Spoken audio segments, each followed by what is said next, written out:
نحمد و نصلی علی رسول الکریم ولیس للانسان الا ما سعی صدق اللہ العظیم۔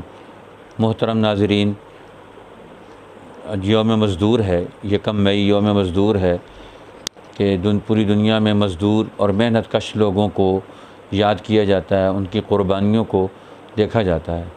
دیکھا جائے تو دنیا کا پورا نظام محنت کش کی مزدوری کے نتیجے میں وجود میں آتا ہے۔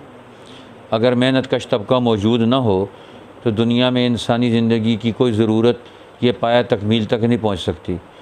اس لیے قرآن حکیم نے سعی، محنت کو اور انسان کو لازم اور ملزوم قرار دیا۔ اس لیے ہمارے فقہاء اور محدثین کہتے ہیں کہ علماء جو محنت کش طبقے ہیں، یہ محنت کرنے والے، مزدوری کرنے والے، اپنے ہاتھ سے کمائی کرنے والے، یہ معاشرے کا اصل طبقہ ہے۔ اس لیے